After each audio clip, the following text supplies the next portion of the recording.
दिलवा तोहरे नन धड़के हो सजना, रात दिन तोहरे सपना देखे ना।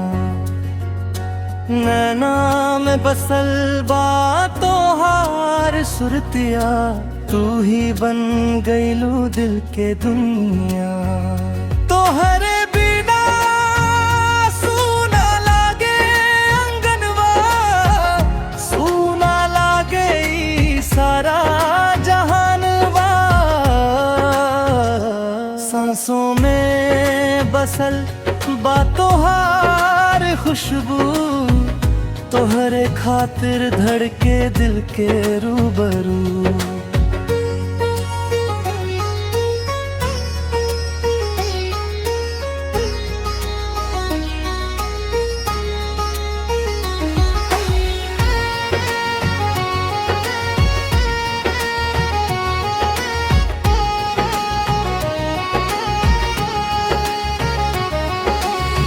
पहली नजरिया में दिल हार गईनी, तोहरे प्यार में पागल भईनी। मीठ बात तोहार मन वालू भावे, हर पल बस तोहार याद सतावे। चांद भी फीका लागे सजना, तोहरे आगे हारल जोरिया।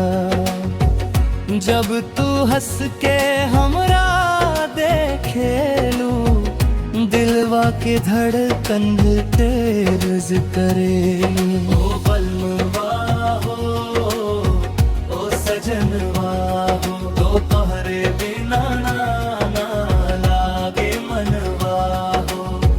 आजा अब तू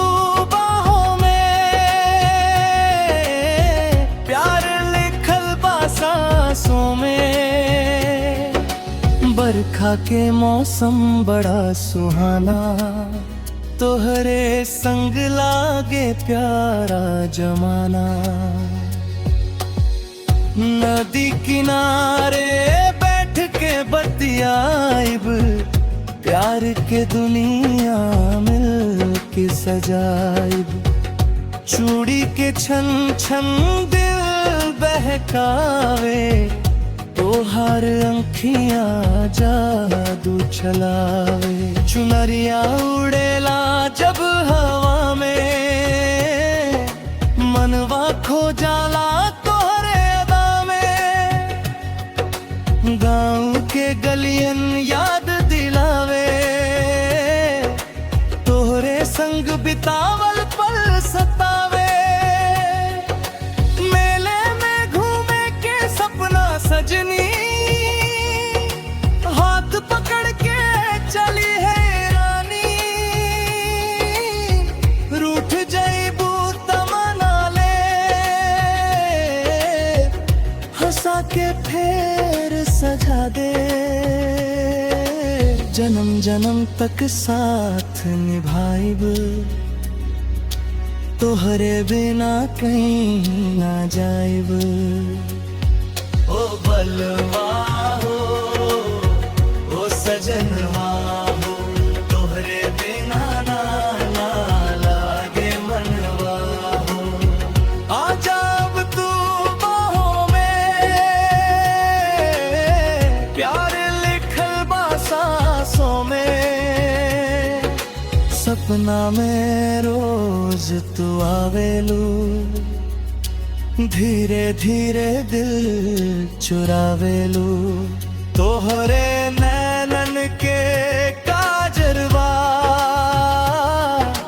मारेला दिल पे जादूगरवा। तोहरे खातिर गीत बनवनी, दिल के बात आज के बनी। सांस में बसल बा तोहार खुशबू, तोहरे खातिर जिए के आरज़ू। धीरे धीरे रात बीत जाई, हमारे मोहब्बत याद आई। ई गीत दिल से निकल तोहरे नाम पर लिखवा, दिलवा तोहरे नम धड़के ओ सजना, तू ही बन गलू दिल के सपना। हर